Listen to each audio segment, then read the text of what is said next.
Assalamualaikum warahmatullahi wabarakatuh. Perkenalkan, nama saya Fajar Suryanur Rahman, mahasiswa S1 Manajemen Angkatan 2019 kelas A. Pada kesempatan kali ini, saya ingin menjelaskan mengenai job analysis atau analisa jabatan. Pertama-tama, kita ingin membahas mengenai pengertian dari job analysis. Job analysis atau analisa pekerjaan adalah suatu kegiatan untuk mencatat, mempelajari, dan menyimpulkan keterangan-keterangan apa saja yang berhubungan dengan masing-masing jabatan secara sistematis dan teratur, yaitu apa saja yang dilakukan pekerja pada jabatan tersebut, apa wewenang dan tanggung jawabnya, mengapa pekerjaan tersebut harus dilakukan, bagaimana cara melakukannya, alat-alat atau bahan-bahan apa sajakah yang digunakan untuk melaksanakan pekerjaan tersebut, berapa besar upah dan seberapa lama pekerjaan tersebut dilakukan, lalu keterampilan, sikap, atau kemampuan apa sajakah yang dibutuhkan dalam melakukan pekerjaan tersebut, dan lain sebagainya. Lalu, job analysis ini mengumpulkan informasi-informasi yang relevan mengenai aktivitas dari suatu jabatan, pertanggungjawaban dari suatu jabatan, pendidikan, pengetahuan, dan keterampilan, lalu hubungan kerja, konsekuensi apabila melakukan suatu kesalahan, pengambilan keputusan, dan riset atau analisa. Jadi, intinya job analysis ini memaparkan secara tertulis atau terperinci mengenai suatu jabatan serta merumuskan mengenai kualifikasi apa sajakah yang dibutuhkan dalam melakukan pekerjaan tersebut. Selanjutnya, ada tujuan dari job analysis. Yang pertama, untuk mengumpulkan suatu data-data yang akurat dari jabatan tertentu, yaitu berisikan berbagai informasi-informasi yang akurat yang berkaitan dengan jabatan tersebut. Lalu, untuk mempermudah proses penilaian prestasi kerja secara periodik. Maksudnya, dengan menggunakan job analysis, kita dapat menyimpulkan penilaian minimum dan mengukur bagaimana prestasi kerja karyawan dalam jabatan tersebut. Lalu, untuk penyesuaian dengan standar atau kebutuhan dunia industri. Jadi, dengan adanya job analysis, kita dapat mengukur hal-hal apa sajakah yang ada di dalam jabatan tersebut dan apakah sudah layak dengan standar-standar yang ada pada dunia industri tersebut. Lalu, untuk mempermudah pelaksanaan kebijakan yang diambil di bidang kepersonaliaan. Jikalau di dalam suatu pekerjaan tersebut itu ditemukan adanya ketidaksesuaian dalam proses-prosesnya atau unsur-unsur yang lainnya, maka analisis jabatan ini dapat mempermudah para pimpinan dalam mengambil suatu kebijakan untuk menyelesaikan permasalahan tersebut. Selanjutnya, ada the nature of job analysis atau sifat alami dari analisis pekerjaan.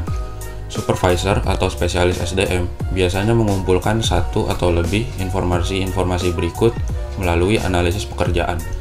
Yang pertama, ada kegiatan kerja dari suatu pekerjaan tersebut, lalu perilaku manusia, lalu ada mesin, perkakas, peralatan, dan alat-alat apa saja yang digunakan untuk membantu pekerjaan tersebut. Lalu ada standar kinerja, konteks pekerjaan, dan persyaratan kualifikasi dari para pekerja. Selanjutnya, ada uses of job analysis information atau penggunaan informasi dari job analysis. Yang pertama, digunakan untuk rekrutmen dan seleksi. Jadi, dengan menggunakan job analysis, kita dapat menggunakan informasi untuk menentukan keterampilan atau kualifikasi apa sajakah yang dibutuhkan dalam suatu pekerjaan. Lalu, untuk mengukur kompensasi. Jadi, dengan menggunakan job analysis, kita dapat menggunakan informasi itu untuk membuat struktur gaji dengan baik dan setara dan sesuai dengan seberapa kesulitan dari pekerjaan tersebut. Lalu, digunakan untuk penilaian kinerja.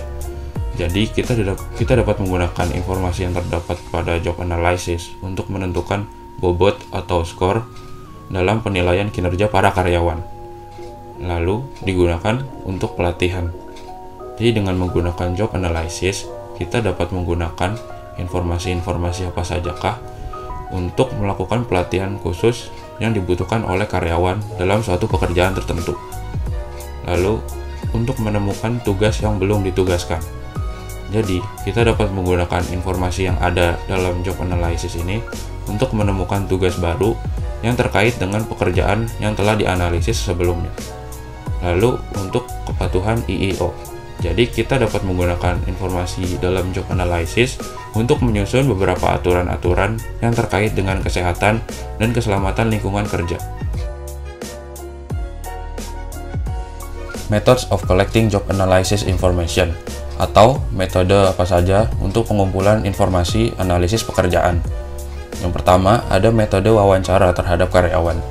Jadi, para karyawan ditanyakan tentang pekerjaan apa sajakah yang sedang dilakukan, apa tanggung jawab pekerjaan itu, bagaimana kondisi kesehatan dan keselamatan dalam pekerjaan tersebut.